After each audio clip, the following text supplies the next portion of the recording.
Also, we're going to have a very interesting panel, so I'm not going to take too much of the time from, let's just say, both very interesting moderated and at the same time all the details of that. I'm just going to start with the whole title, and the very, experienced moderator is going to take care of the rest of it for you guys. So it's a Blitzscaling from the East. I'm really running another part on that side. Otherwise, even I would sit here. So I'm not going to take any more time, and I would like to invite Ivona on the stage, and then she's going to take it from here. So Ivona, the stage is yours. Round of applause. Just yes. Good evening. My name is Iwona Skowronek. I'm VP of Operations at SenseFix. It's my great pleasure to welcome you to this fireside chat, Blitzscaling from the East, featuring Chris Ye, and being brought to you by Alpha Wolf Summit, Venture Cafe, Warsaw, and SenseFix. It's my great pleasure to introduce our moderator, Balaji Renukumar, the founder and CEO of SenseFix. SenseFix is a digital workflow startup that uses multimodal AI and mixed reality to automate workflows and decision-making in logistics and operation and maintenance in commercial buildings and industrial facilities. The company is headquartered in Silicon Valley with an operating office in Poland and subsidiaries in the UK and Bahrain. Balaji was a former scientist associated with German Aerospace Center. He holds a bachelor's degree in aerospace engineering from Indian Institute of Technology. He is a second-time founder and is densely connected with startup ecosystem in the UK, Europe, US, Middle East, and ASEAN regions.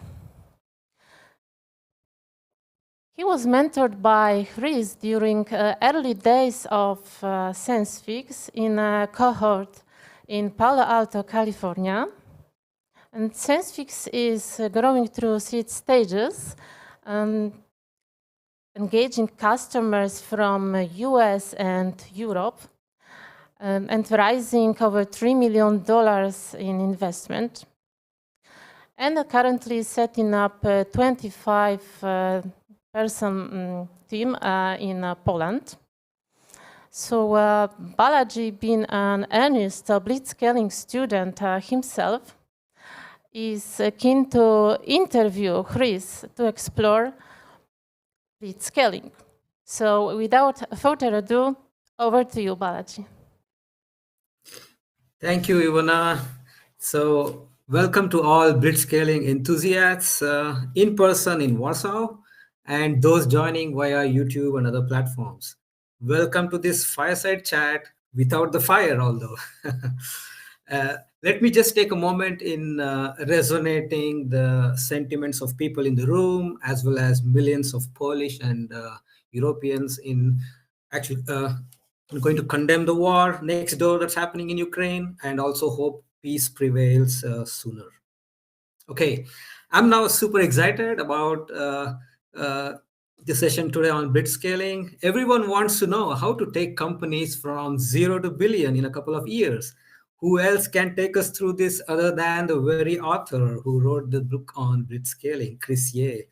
Chris will shed light on many aspects of Blitzscaling and thoughts around it before we take up questions for the last 20 minutes of this session.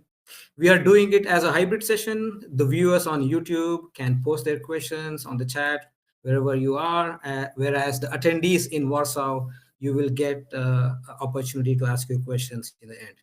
So welcome, Chris. Warsaw and the CEE startup ecosystem is calling you. You co-authored this book on Blitzscaling with Reid Hoffman, the billionaire founder of LinkedIn. You co-authored another book, Alliance, a New York Times best-selling book with Reid and Kasnocha in the past. I don't know if I pronounce the name properly. I'm sorry. So you have been an investor or mentor advisor to over 100 startups since 1995, a writer, an accomplished speaker, and you hold 2 degrees from Stanford and also hold an MBA from Harvard Business School, where you were a Baker Fellow. You serve as a co-founder of Global Scaling Academy, which teaches individuals and organizations how to plan for and execute hypergrowth. You are also a co-founder of Blitzscaling Ventures, which invests in world's fastest growing ventures. So, Chris, to set the stage for this session, our viewers would like to get a glimpse into how did it all begin for you? Oh, perfect. And again, thank you, Balaji, for inviting me. Thank you, everyone, for hosting me and for joining me on this evening or afternoon or morning or night, wherever you happen to be in the world. So it all began in a relatively straightforward way. I grew up in Southern California and then went to Stanford for my undergrad.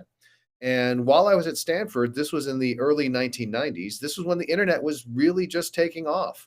And so I was part of the first class at Stanford where, when we were freshmen, we got email addresses assigned to us. And during the time I was there, we computerized things like the registration system. And by the time I finished at Stanford, that was when the internet was first starting, what the World Wide Web was first starting to get going. I, in fact, remember using things like Gopher and WAIS in addition to Netscape, which was a brand new phenomenon that hadn't yet come out yet. It was originally NCSA Mosaic. That was what Mark Andreessen had created. So I was there at the very dawn of the commercial internet. And from there, instead of going into a conventional kind of job, I decided I would follow the startup world. And I joined D.E. Shaw and Company, which is a company that is very secretive, but is best known as being the company Jeff Bezos worked for before he founded Amazon. I always tell everyone, sadly, he left about 18 months before I got there. So I don't know Jeff personally. I'm not being invited onto a rocket ride anytime soon. Not that I would go. But ever since then, I've been focused on the internet and the startup world because it's just the most exciting part of the economy, one of the most exciting parts of being here on this planet. And I've gone from being a early employee or founding employee to being a founder to ultimately being a writer, an author, and an investor and board member. Great. Would you mind telling us what were the key learnings and experiences that led you to end up writing this book? So it really came down to the fact that when we began this book, we started working on the ideas in 2015. And this was during the beginning of what we now call the unicorn era, when startups were being highly valued and growing very quickly. And what we were trying to do is to explain, well, why now? Why are all these companies growing so quickly? Why are they so highly valued? Why are so many of these companies based in Silicon Valley? Because none of these things is necessarily obvious. It's not necessarily obvious what changes occurred to make all of these things happen. And blitzscaling is an attempt to explain it. And our basic conclusion is that the internet changed everything, that it brought us all together and connected us, which meant there were more and more winner-take-most markets with network effects, which meant there were more and more global markets that were enormously valuable. And as a result, there are more and more companies that are becoming global winners at scale, which makes them hugely valuable and makes both the founders and the employees and the investors lots of money. So to all our viewers, I really recommend all of you to get a copy of this book and read it. If you are a startup founder or a head of a new product service division in a corporation trying to do an entrepreneurship thing, you must read this book. We all know how a group of Silicon Valley bright minds come together and build massive companies. Imagine the same guys coming together to analyze how unicorns are built, what strategies they follow, how they pivot, and on and on. And they write a book on it. And when those guys are founders and investors themselves, that's what this book is. This is written by Chris and Reid Hoffman, who is the founder and who used to be the founder, who is the founder of LinkedIn, who used to be the CEO of LinkedIn before it got sold to Microsoft. I think it's extremely valuable for all of us. So Chris, why do you think blitzscaling as we know did originate in the far West, the Silicon Valley to be specific? Was it a cultural thing? Yeah, so it was. If you look at the history of Silicon Valley, it is a very interesting combination of the technology side through Stanford University, UC Berkeley, Lawrence Livermore National Laboratories, and the like. There were always a lot of scientists, especially on the computer science side, based around here. And that, of course, dates all the way back to Hewlett Packard in the 1930s, being the first big tech company to rise in Silicon Valley. But there was also the counterculture. The Bay Area here was a center for the American counterculture movement in the 1960s. There were hippies, there were people who were utopians and thinking about a better world. And so people were just more open to trying things. They weren't bound to the same traditions that other parts of the United States, like the East Coast, were, perhaps even other parts of the world. So you had this confluence of incredibly smart technologists, a culture where people were encouraged to think different, as Steve Jobs would say. And in addition, this also happened to be the place where a number of pioneering venture capitalists set up shop. So some of the very first venture capitalists of all came out to the Bay Area. People like Georges Doriot, who began at Harvard Business School, but began making investments out here as well. Don Valentine, the founder of Sequoia. And when all of these things came together, it created a set of network effects that really made Silicon Valley the preeminent startup cluster. And that's interesting because it really should be Boston. Boston had so much more money, so much more history coming out of World War II.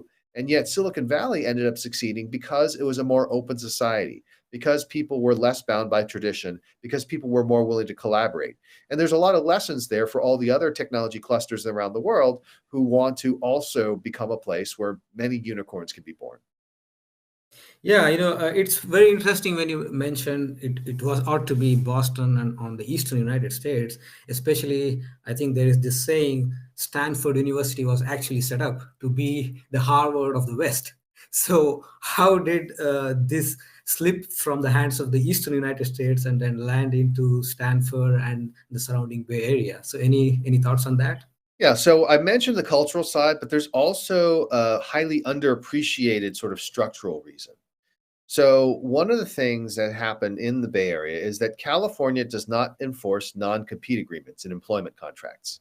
It basically means that if you leave your company to start another company, or if you leave your company to go to a rival, you can't steal ideas or take IP, but they can't stop you from going there. And so there was much greater talent mobility in Silicon Valley than there was in Boston. The other thing was the nature of the companies in Boston tended to be much more vertically integrated. They tended to be much more siloed. They didn't really cooperate with a lot of other folks. And this actually shows up in the patent data. So if you look at the patent data, you can look at who the inventors are and which companies they worked for, and you can basically create an innovation graph. And in the case of Boston, the innovation graph looks like a tree with very distinct branches. Each company is separate. The people only work with the other people on that branch. Whereas with Silicon Valley, it looks like a very dense mesh with people working with other people at other companies in different times. A person might have 5 different patents, each with a different company. And that remixing of ideas, that greater collaboration, thanks to that lack of non-compete agreements, is one of the hidden reasons why Silicon Valley overtook Boston. Oh yeah, I can imagine what you say, because in our own startup SenseFix, we have a couple of advisors from Google who hold daytime job at Google, and they kind of advise as well as work sometimes. So I think I know when you said about the non-compete and other clauses of the Silicon Valley based companies, permitting the overall population out there to kind of participate in startup building.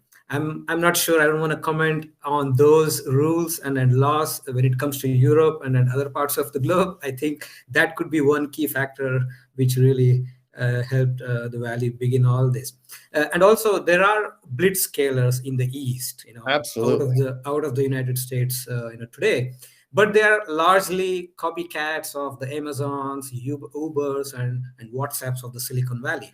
We have some early adopter markets and startup conducive ecosystems, for example, in the Netherlands, Australia. Even after huge blitzscaling successes from the Silicon Valley, why hasn't that trickled eastwards to these destinations in founding original companies? Well, it has to some extent. So there are a certain set of extremely powerful companies that really arose in markets outside the United States. So, for example, if we look at one of the companies that is just dominating right now, which is ByteDance, which operates TikTok, That's a company where there was Silicon Valley DNA because partially it came from an acquisition of a startup called Musical.ly. But it's also the case that TikTok came out of the algorithms that ByteDance developed for their news service. And then they eventually turned around and applied those relevancy algorithms to social media and really changed the landscape. Here in the United States, TikTok now has more watch time than YouTube, which is pretty remarkable, right? That is YouTube is an astonishing success that's still growing rapidly, but TikTok just zoomed up behind it and overtook it. Same for TikTok and Facebook. And that's a model that came out of not the Silicon Valley, although there's a Silicon Valley influence, but from China. And then the other thing, if we take a look at the rise of super apps are things that have really taken off outside the United States, really haven't taken off in the United States. Obviously, we're all familiar with Tencent and WeChat in China, but also in Latin America, super apps like Rappi are very powerful as well. So I think it's absolutely possible to create these great ideas and great companies outside of Silicon Valley. And sometimes it's even an advantage. In the case of Spotify, which comes out of the Nordics, because they were in a smaller market, they were able to more easily gain the cooperation of the record labels to do legal music streaming. Whereas in the United States, it would have been much harder at first because they would say, well, you can't prove it. You have to pay us $100 million up front. It just makes it much harder. So I do think that this is starting to happen. But it still is the case that it's just so much easier to start a company in Silicon Valley that it just means that more ideas develop here. And if you want to start a company, and you know this, having spent time in Silicon Valley, if you have a great idea, you can probably find people who will give you some money. Maybe not as much as you'd like, but you'll probably get some money. And meanwhile, all of the service providers, the lawyers, and other folks that you need to work with will agree to defer their fees because they're all dreaming of putting their effort into the next Google and getting a piece of the action and becoming wealthy that way. So as a result, the system is just less, there's just so much less friction for someone who wants to build a company, and that attracts people to come over here and build great companies. But that doesn't mean it can't be done elsewhere in the world. It just means that it may be a little harder. So do you think in the East, outside the United States or outside the Silicon Valley, this blitzscaling is happening slowly, or is it attributed to some kind of human herd mentality that the investors in, say, Europe or Asia or other regions have simply got used to not betting on anything that is not tried and tested in the Silicon Valley? Yes, so there absolutely is an issue around the investor base, right? The investors being more conservative, less willing to fund. And my partner at Blitzscaling Ventures, Scott Johnson, often describes one of the reasons why he wanted to start Blitzscaling Ventures with me and Jeff Abbott is he said, I got tired of funding companies here on the East Coast and then seeing the Silicon Valley companies get twice as much funding and then eat our lunch. I want to be on the side doing the eating as opposed to the side being eaten. So it absolutely is the case that the investors are an issue, but that also begins to speak to why this is becoming less of an issue for entrepreneurs. So increasingly, and here at Blitzscaling Ventures, we survey the deal-making activity of all the top 35 VCs, especially the ones in Silicon Valley. And more of them are looking overseas for their investments. They're investing in Europe, they're investing in Asia, they're investing in Latin America, even starting to invest in Africa, because they believe that there are greater returns available out there. And because the competition is lighter, right? You have a bunch of more conservative traditional investors, like, great, I can go over here and I can buy into a company and its growth for a lot less money than I would in Silicon Valley. And that's the other thing. It's just so incredibly expensive to live in Silicon Valley. Company, individual employee, let's say that you're a young person starting out, you need a place to live, you're spending $3,000 to $4,000 a month on rent. It makes it very expensive. And so companies have higher burn rates. It's harder for them to hire. They have to pay people more. Whereas in many other parts of the world, in the East, the cost of living is just so much lower. And yet there's still plenty of brilliant people who can do amazing things. So continuing on the investors, do you honestly think VCs play an equal, if not more decisive role to blitzscaling an idea? So the question can be interpreted in two different ways. The way number one is when it comes to blitzscaling, who's most important? The answer there is very simple. It's the entrepreneur. Venture capitalists are always the secondary players, and venture capitalists would do well to remember that. Not all of them do, but the good ones do remember that. They remember that they are here to serve the entrepreneur and to facilitate the entrepreneur's success. They're not doing it themselves. However, it is also true that specifically for blitzscaling opportunities, venture capitalists are more important because the incredible growth generally requires incredible amounts of capital. And so it's really essential to be able to get great investors on board as you blitzscale. And that means that getting great investors is more important for a blitzscaler than it is for just a slower growth company. Yeah. Yeah, because most of us think there might be, different dynamics in the blitzscaling landscape. The way the VCs make up their minds to unload hundreds of millions of dollars for a blitzscaling phase of a startup. So are the dynamics slightly different here? Meaning, do investors still bet on, okay, the same rules, 2 or 3 Stanford, Harvard grads in their early 20s, having a minimum viable product and a product market fit? Okay, let's go invest. Or do you see investors look at the blitzscaling phase of a startup in a different way? Well, they still love that stereotypical founding team, of course. And there was a bunch of research that First Round Capital did that showed that you, in fact, did get better returns from investing in founders from Stanford and MIT. It turns out that the absolute best thing to do to get good returns was to invest in a female founder from MIT. That was actually what worked out best in their database. But of course, that's just a statistic. And each individual entrepreneur is a statistic of one. The statistics don't necessarily apply. So if you did not go to Harvard or Stanford for your college or graduate degree, no worries. It's still possible to build great companies. And that's because more and more investors are responding to the traction that they see out there, right? They see companies that have been able to grow rapidly, that are doing things they never expected. Take the whole world of Web3. Originally, Web3 was the province primarily of Bitcoin maximalists and other people who were on the fringes, and it didn't attract people. There were random child actors or crazy guys who became billionaires as a result of this. But then once it became mainstream, now all of a sudden they're pouring money into the companies that already have traction, but B, all of a sudden those Stanford and MIT folks start building Web3 startups as well. So, we generally see that sort of Wild West story in the United States where it's an open frontier and it doesn't matter where you came from. And then as all the money moves in and things become more settled, then the traditional structures of society keep coming back. But the good news is there's always more frontiers. In the United States, they ran out of room. Eventually, they hit the Pacific Ocean. But when it comes to startups, human ingenuity is unlimited. Okay. So at this point, I would also like to jump into how much the universities play a role, not just on blitzscaling, but all the things surrounding startup building. Of course, you in the Silicon Valley have been fortunate to have Stanford and Berkeley. So thinking about our region here, for example, the Central and Eastern Europe. So traditionally, there are not so world famous kick-ass universities. Let me say that. I'm sorry for my French. But how did universities play a role in shaping this blitzscaling trend and the ecosystem in the Silicon Valley, the Stanford and Berkeley to name? And how do you think those the universities elsewhere in other regions of the world should play a role in making this conducive?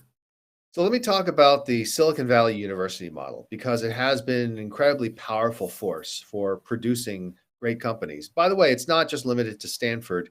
One of the most incredible things I've ever found is the University of Utah's computer science department in one class produced the founders of Pixar, of Adobe, of Xerox PARC in a single class. So there are other great schools and other great teams everywhere.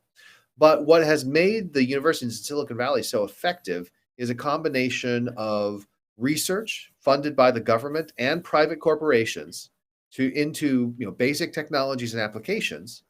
And that's what allowed them to build out the new chips, the new operating systems, the new ways of doing things that underlie most of these business models. But then in addition, there is a culture that just accepts and even encourages students and faculty to get involved in entrepreneurship.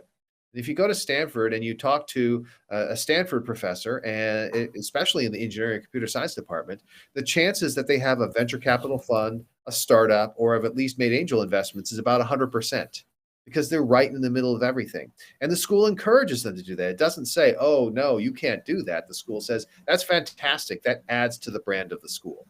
So that is a huge help. Now, the other reason why colleges and universities are so important is that ultimately, and this is underappreciated, colleges and universities generally cause the cities and towns that they're located in to become better places to live. So the creative professionals, they're generally highly educated. They want to go places where there are great restaurants and good culture and museums and other smart people to talk with. And that basically describes a college town. And so the college makes the town more appealing to the people who will hopefully then stick around and work at these companies, whether or not they're alumni of the universities themselves. It's actually great to hear what you mentioned in the earlier part of this answer, that maybe in the US as well, everything would have started through research fundings and the government support.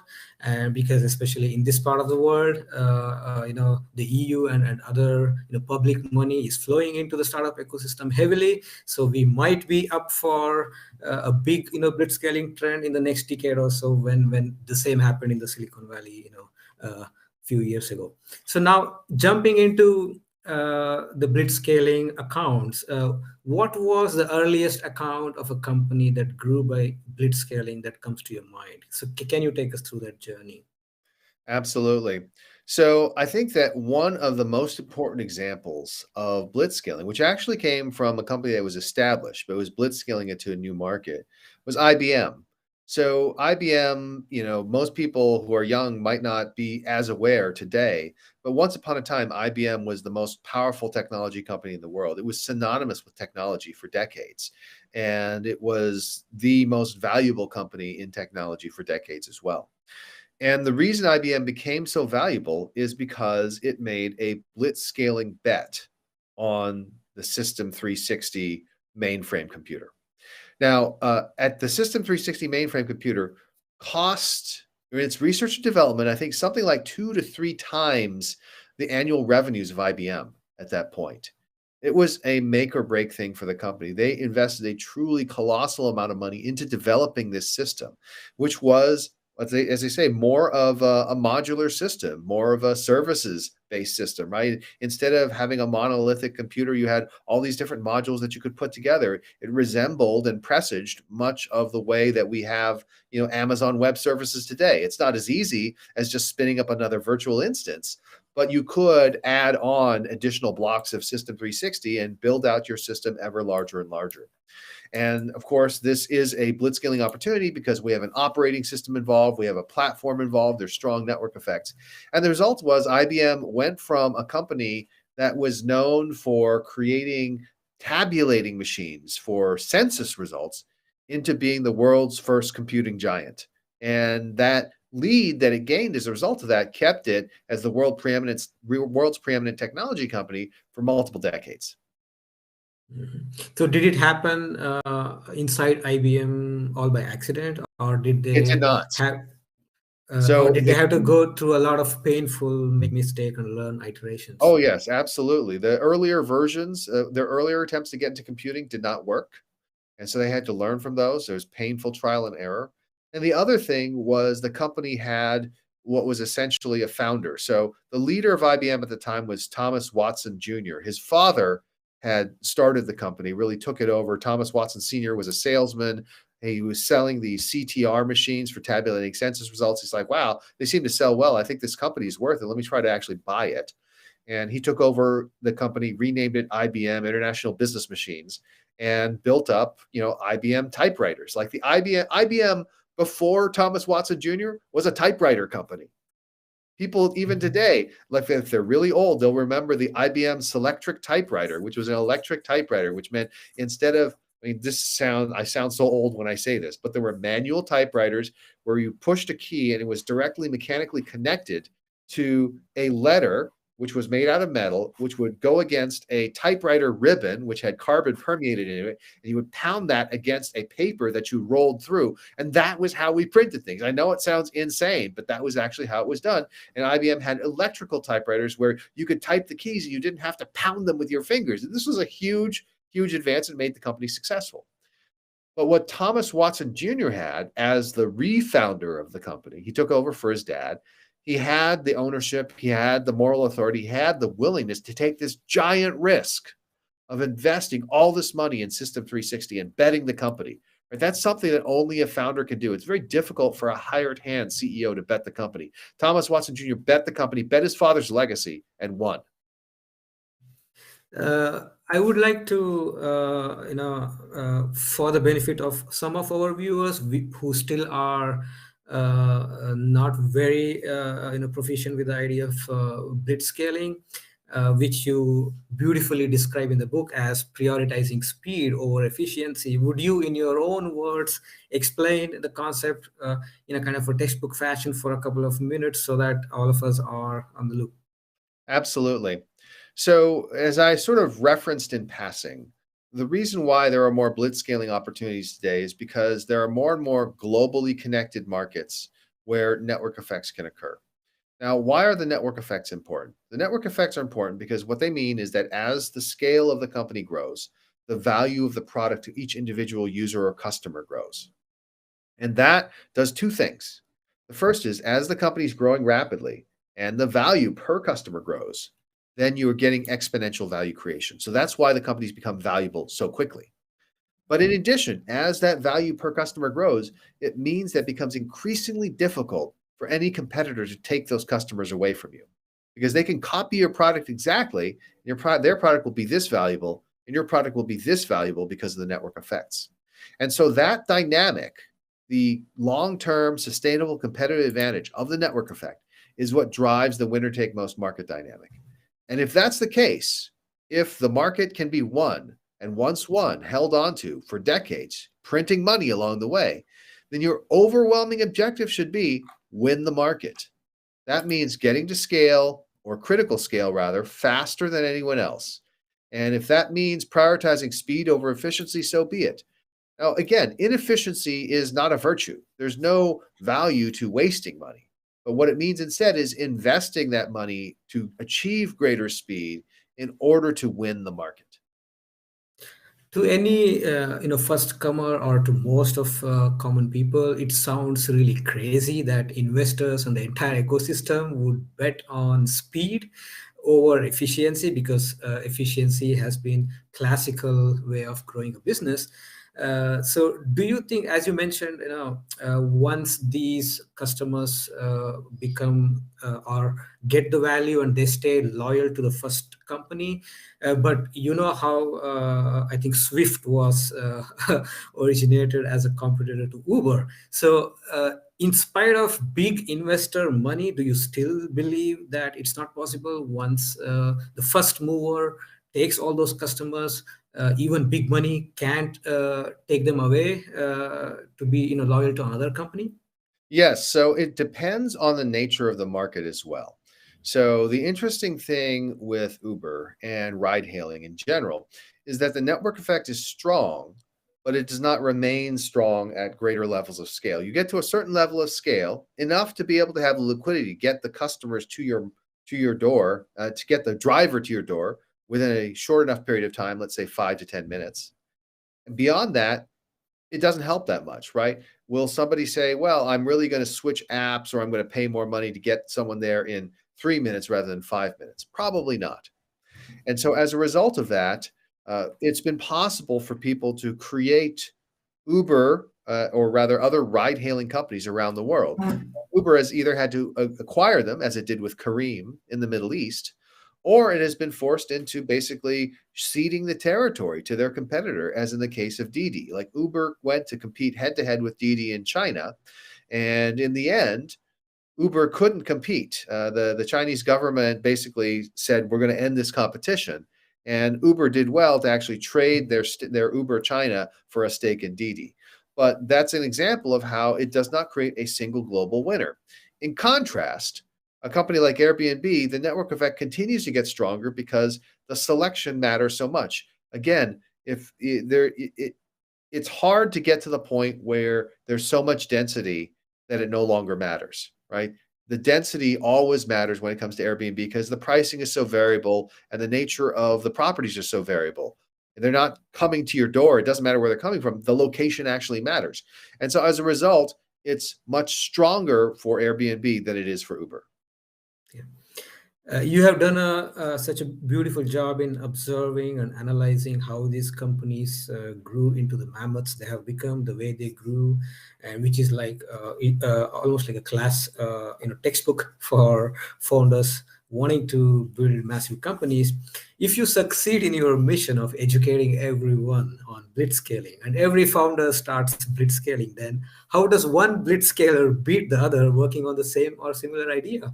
Any secret sauces you want to share, not in the book? So I'll say a couple of things. First of all, that would be wonderful. One of the things that we wrote the book to do was to make sure these ideas spread far beyond Silicon Valley, because there's so many smart people in the world. And it's not some sort of silly zero sum competition where it's like, oh, a great company got started outside of Silicon Valley. That's bad for Silicon Valley. No, when there are great companies started anywhere, that's good for humanity as a whole. So that is a wonderful thing. And that's absolutely something that we would like to see. Now, when it comes to blitzscaling, it is very important to note that only a small proportion of opportunities are blitz scalable. We look at hundreds, 100 to 200 deals every month. And out of those 100 to 200 deals every month, less than 10 deals are the ones that we consider truly blitz scalable. So it's a tiny fraction of opportunities, even of the companies that the world's greatest VCs have already said, yes, we want to back them. We think that these companies are really valuable. So blitzscaling remains rare, but you can apply the ideas of blitzscaling to move faster, whatever your circumstances, wherever you happen to be. And then finally, the most important thing for blitzscalers and the people who are running these companies is to understand that they have a strong need to unlearn. So we all understand the importance of learning. Everyone's like, yeah, we got to learn. It's a lifelong learning, continuous learning, all these things. But we also have to unlearn. Blitzscaling companies grow so quickly that the lessons of the past very rapidly decay and get to the point where they're counterproductive. And the companies and founders who are better able to unlearn lessons that made them successful and abandon those things in favor of what will make them successful in the future, those blitzscalers are much more likely to succeed.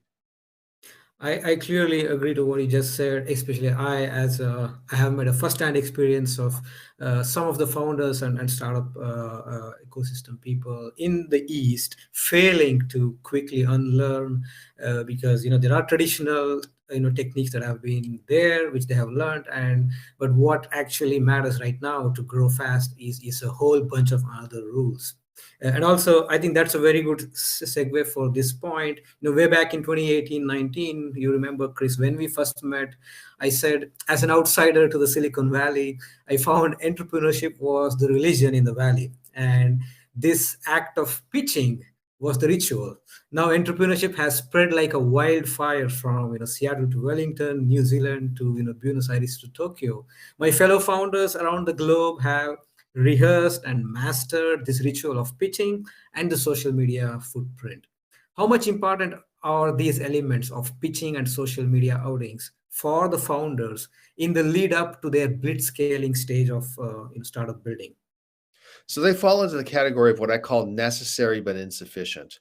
So I often teach a workshop on storytelling. And I am a huge believer in the power of being able to tell a story. And pitching is basically storytelling and telling a story that's going to compel, that's going to elicit emotions, that's going to persuade and get people to open up their checkbooks and give you lots of money. And those are all very necessary. You need to have them. But I think sometimes people get so caught up in the pitching that they forget that they actually need to build their business. They're like, oh yeah, I know I need to work on the prototype, but let me instead focus on my Y Combinator application or going to this pitch contest or something like that. And I tell those founders, listen, it's very important to be a great pitch person. It's very important to be able to convey your story. But you know what's even more important? Having the basis for the story, having the business that is growing rapidly.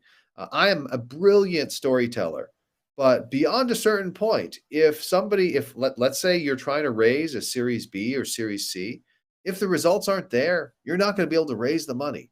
You might be able to weave a great story and raise a pre-seed round, but you can't do that later on. And you aren't going to be able to get all the way to an exit or IPO without building something of substance. In your book, you lay utmost emphasis on these network effects. I think through network effects, the general population also participates in blitzscaling? I think it's true to say we are living in a blitzscaling world today. So can you enlighten us in your own words on the most important network effects that would affect some of the ecosystems here in the East, especially in Europe? Absolutely. So there are certain types of business models that just lend themselves very strongly to network effects. We didn't frame them explicitly as such, but you've heard me talk about them. So the first is any sort of communications platform. Now, this can take many forms. It can be a pure messaging service like a WhatsApp. It can be a social network like a Facebook or a Snap. It can be a communications tool, even an enterprise tool like a Slack. And these communications platforms, because the value comes from having other people that are on the platform, they have really strong network effects. Another really critical network effect is the network effect of the marketplace, primarily the two-sided marketplace, where you have buyers and sellers. And there, the buyers obviously want to go where the sellers are. The sellers want to go where the buyers are. And the most powerful marketplaces, like an Airbnb, are ones where buyers are sellers and sellers are buyers as well. Because then all of a sudden you have this incredible ability for people to cross over, and that generates virality. It's not a network effect, it's virality, but that's also really essential. eBay also displayed this, right? If you've ever sold something on eBay, you've almost certainly bought something on eBay as well. And so that buyer seller relationship is really critical. Finally, we referred to a couple of these, but the platform network effect is the reason why every company is always eager to advertise itself as a platform, because the platform network effect means that as you develop things for your platform, the other developers develop for your platform as well. It is the center of gravity. It's the place where people come to work together. And having a platform, if you really build a great ecosystem, means you could just collect money in perpetuity. I mean, look at what Apple has done. The Apple App Store is this incredible platform where they take 30% of every dollar that flows through it. I mean, it's probably the greatest business model of all time, and that's the reason why Apple is the most valuable company in the world. Right, yeah. So I think I already see some of questions pouring in. This would be my last question of the main session. Again, continuing on the network effect. I think on the stage over there in Warsaw, I would really encourage people, if you have questions, please raise your hands. I think someone with a microphone would approach you to get your question. So Chris, on the network effect, to close out on this, we the people also, as you also mentioned in the book somewhere, that one blitzscaling idea kind of promotes many blitzscaling ideas, because any blitzscaling idea which succeeds helps all the citizens to adopt a solution at a very cheaper price for more value. Say, for example, a blitzscaler like Netflix offers all of us for $1 with equal or better quality what earlier broadcast and cable network used to offer for $10. So it means we end up saving $9. So what do you think, what additional things should happen in the society, according to you, in order for us to spend those $9 of savings on other blitzscaling ideas, so that many more ideas would end up blitzscaling in the society? Absolutely. And I think that blitzscaling is going to be very essential for a lot of these things. I mean, one of the topics that people talk about a lot these days is climate change and the issues that we may be facing as a species when it comes to climate change. Well, if there's anything I know about climate change, they always show me these scary graphs. They talk about how much carbon has been poured into the atmosphere, and they talk about how difficult it is to make things change. And it is difficult to change things. But, what the most important thing is to be able to convince the millions and billions of people to make a change in their life, or to build breakthrough technologies that fundamentally transform how we deal with carbon in the atmosphere. I'm talking about things like direct capture, where you're able to just pull it out of the air, or maybe developing new kinds of uh, organisms that are going to consume it, fix it, convert it into something useful, as opposed to a pollutant. So I think that blitzscaling is going to be enormously valuable for that. And I think that part of it is the less money we have to spend just getting the world to run right now, the the more money we can invest in the future. I mean, it's pretty straightforward. And I'm hoping that a lot of that money is going to be invested in solving humanity's great problems. And some of it's already happening. Obviously, you take a look at the automotive industry, and it's converting over into electric. Right? If you went back in time 15 years and told people, hey, the industry is going to convert to electric, they'd say you're crazy. And they would say Elon Musk is crazy. But look, he's managed to transform how the entire world thinks about automobiles. That's pretty amazing. He's in the process of transforming how the entire world thinks about space. That's amazing. And hopefully he will not be the exception, but the rule, with many others joining him. Awesome, Chris. I think it's not always enough time to speak with you on Blitzscaling. We can go on and on. So let's turn back to our first question. So now we open up for Q&A. I also have some questions. So yeah, back to Warsaw. Thank you for telling the information which you provided right now. I was just curious, even about, for example, stopping war, and at least even that everyone will be paid for at least talking about stopping war, and maybe even thinking about solution of stopping the war. So as you mentioned, if people will be provided free food, and of course there will be a proof that they were provided free food, so it could be that everyone will be recorded, and that every unique face will be recorded that they have this free food. Or could be even easier that some people will not pretend that they are helping, because when they are not helping, their society or people in Africa can solve everything, but they don't want to be manipulated. And as far as especially stopping war, in my opinion, the worst idea is to make some kind of constraints on Russia that to block them, because every nation is good. So we should help people to have the truth. It means could be unstoppable internet, could be free internet, could be, mostly free internet everywhere, and connect with free food. And as far as Ukraine, doing yourself anti-rocket system, and on DARPA, especially when you do, it's the uni which create the aeroplanes. There are DARPA, I forgot the name of it. The DARPA presents,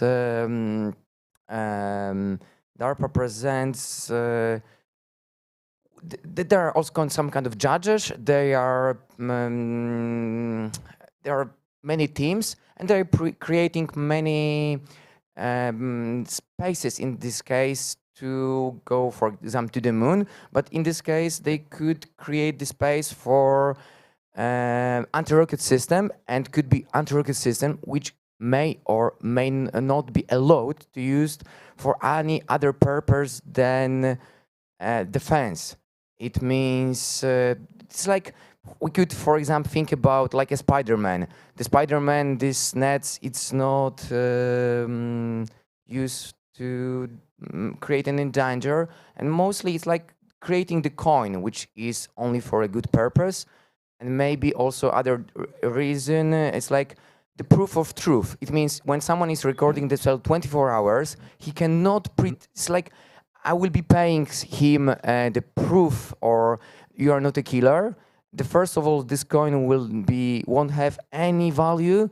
But when people will understand that when you record your 24 hours, then it's the proof that you are a good person, because you are 24 hours every day.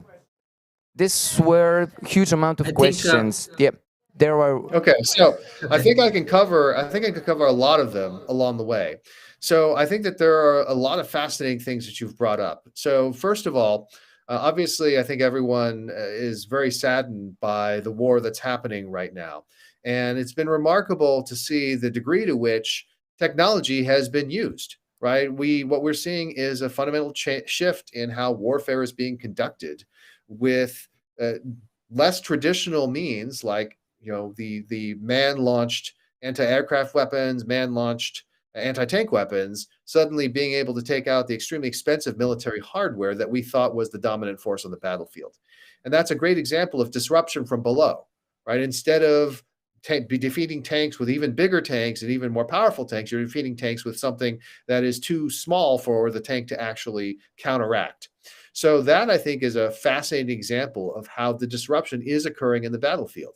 Now, part of what you described is, can we get to the point where we build a society where people do not feel like they're going to go to war, where we have enough open information so that people everywhere can get whatever information they need to seek the truth as they see it. Whereas, obviously, we have a lot of regions of the world right now where where information flow is severely cut off, and people use things like VPNs to get through them. But even then, it's very difficult. So I do think that we are moving in that direction with technology. Obviously, we've seen Starlink deploy its internet access as a part of this conflict to help people stay in touch. And it may very well be that sometime in the future, we'll all be connected via satellite for free, and everyone in the world, whoever wants it, will be able to have the ability to access the internet. This will, of course, terrify many of the autocratic rulers that exist. They'll try to stop it. But if the technology becomes inexpensive enough and it becomes something that people can make on their own, then it probably will be unstoppable. Now, in terms of thinking about things like identity verification, I think a fascinating project is the WorldCoin project that Sam Altman launched. Sam Altman used to be the president of Y Combinator. A lot of people, including me, have made fun of the project because they're proposing to give crypto to everyone in the world, and they've created these orbs that scan people's retinas. And people say, well, that's creepy, and what are you going to do with it? And they haven't actually paid anyone. And so there's all these potential problems along the way. But I want you to consider what would happen if we actually had a database of the world based on retinal scans, such that, if we were to give out crypto to everyone in the world, maybe next time we're giving out food to everyone in the world, and we're giving out some other resource to everyone. So it becomes a platform on top of which fascinating additional things can be made. Again, these are all interesting thoughts, and I think that it's going to take a while to get there, but you'd be surprised at how quickly the future arrives. So thanks, Chris, for that. I think maybe there's another question in the room. Would you mind people, telling your name, your affiliation, and then be a little bit more brief to the question? I appreciate it. Hi, Chris. My name is David from MIT Enterprise Forum CE. And my question will be, as you were speaking, one term came into my mind, which is resilience. And how people adapt to new technologies and new stuff. And what would you be like, I don't know, top 3 advice or one advice of yours that is very important regarding resilience? Thanks. That is such a fantastic point. And of course, as we all know, the ARPANET and the internet was originally designed as an instrument of resilience. Hopefully it will never be tested, but the idea was that it would be able to route around problems in the event of a nuclear war. So hopefully we never have to face that, but the resilience that the internet has created is a great metaphor for what we're looking for. So as an individual, I think the most important element of resilience is the ability to learn, to go out and bring in information. And for me, that means consuming information from a variety of different sources and being able to develop the critical thinking skills to decide, is information correct? Is it incorrect? What does it mean? I think over the course of the past 2+ years of this pandemic, we've seen that information can easily go awry and that people can sometimes reach conclusions that are not warranted by the evidence. Simply because of emotions or because of affiliations. So I think one of the most important elements of resilience is how to learn, how to process information, how to seek it out, how to find it, and how to decide for yourself what the truth is. So here is a question from David Bloomstein from the UK. So he asks, what are the 3 most common attributes of CEOs who have successfully blitzscaled their startups? Excellent. So the important things, I've already talked about some of them, but I'll mention them briefly in passing. The first is being able to learn. Because when you are blitzscaling, you are almost certainly blitzscaling in either a new market or a market that's been fundamentally transformed. And so the old playbooks, the old lessons may not necessarily apply. That's very uncomfortable. But if you're really good at learning and you're willing to admit when you don't know something, you're much more likely to succeed. The second thing is, just as we described, you need to develop your storytelling ability. By the way, this doesn't mean that you have to become, a stand-up comedian. Of course, it's better if you're funny, if you're entertaining, all those things. but there are people who are great communicators despite not having those skills. If you have a great story and you learn how to tell it and you learn how to compel your employees, your customers, your investors, and the general public to really buy into your vision, you're much more likely to succeed. The final thing is that just in general, these entrepreneurs need to have the ability to focus. It's so easy to become distracted. There's so many things going on. The great entrepreneurs, the great blitzscalers figure out what's really important and concentrate on that. Before I jump into the next question in the room, here was a question from Mohammed Ashraf, a fellow founder from the Netherlands. He asks this, which is not actually very pleasant for all the founders out there. I know it's hard to take as a founder when our idea that we are working on is realized not to blitz scale. My fellow founders, I know all of us want to build unicorns. We dream of making our early employees millionaires overnight, one fine night before we ring that bell on the NASDAQ. I get you, I'm with you, but I'm on the same boat. But let's face it, it's not that all ideas are meant to blitz scale. So he asks, when and how do founders get some hints that their business is not up for blitz scaling, even before the market gives the verdict? So there's two main things that they need to look out for. The first is to look at the frequency and intensity of the product usage. So the thing is, in the long run, the feedback the market will give you is, they buy the product or they keep buying the product or the company itself is sold or IPOs, right? That's wonderful feedback. And when that happens, you clearly know you've made it, but you can't wait until that point in time to learn from what you're doing because it just takes too long. And so the earliest thing I think you can concentrate on is the frequency and intensity of usage. Because when people use something frequently and intensively, and it's important to them, then it generally is valuable. And if they never use something, it's pretty rare that it's going to be valuable. So if you build a product and no one uses it, and even the few people who adopt it eventually fall off, that's a terrible sign. That's a problem you got to fix before you ever think about blitzscaling.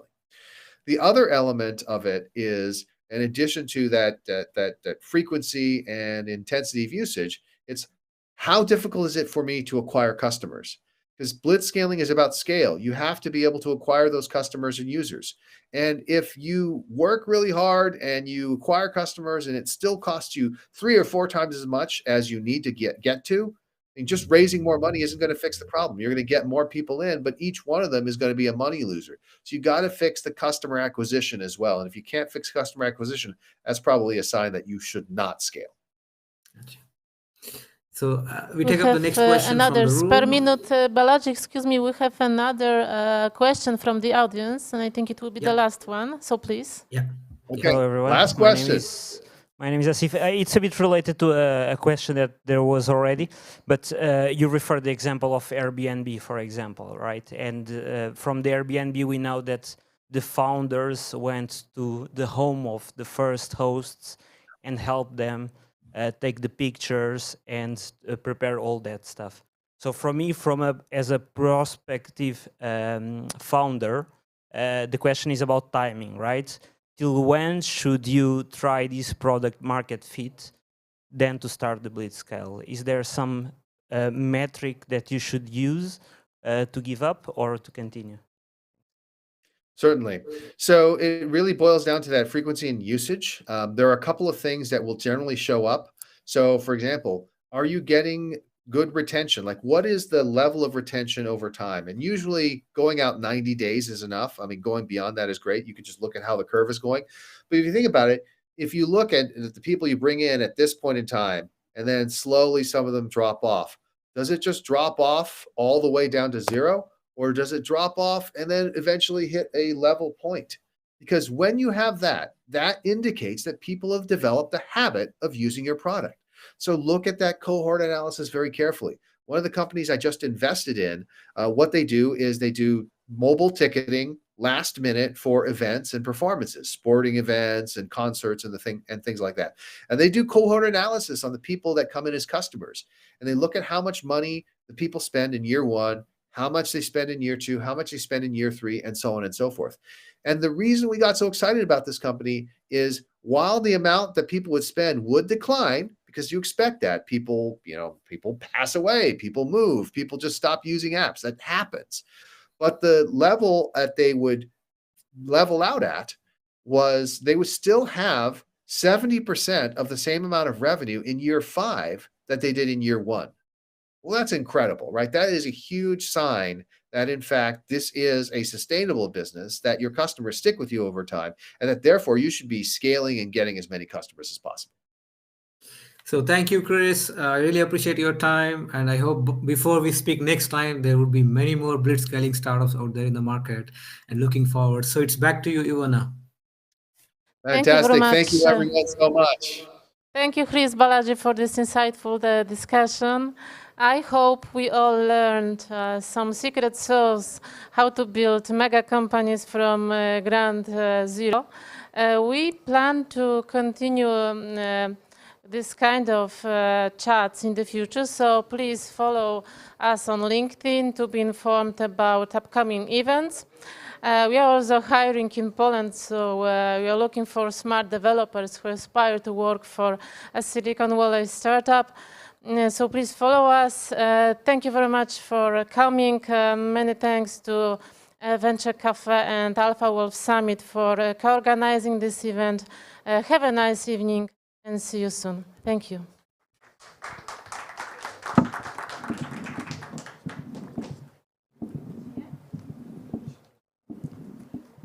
Thank you so much, Ivana. Thank you, every single one of you who has been with us throughout all of that day. You may not know me. That is understandable. I'm Anna, the MC of the Garage Stage. Well, you should visit me tomorrow. We have a couple of presentations. Yet the room is very small, very cozy. That's what I like to say, because I really want people to join me there. Because the ones who were with me there today, I think I know them now personally. 6 people. Amazing people, gonna meet them tonight at the networking party. And we have a very small but cute tradition at the Garage Stage. That is thanking the partners. And I honestly love our eye contact. Thank you so much. Thank you. So let me go ahead and just list the partners once again with a huge thank you. So of course, we're starting off with BNP Paribas, Brala, Enterprise Estonia, Hubraum, Konieczny Wierzbicki and partnerzy, Vienna Business Agency, InnovX, LG Electronics, and our fintech partner, PKO Bank Polski. And of course, Alpha Wolf Summit team, it's very thankful that you are here with us, and we're gonna see you tonight, actually in a couple of minutes, in the main hall. See you tomorrow. Bye-bye.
you.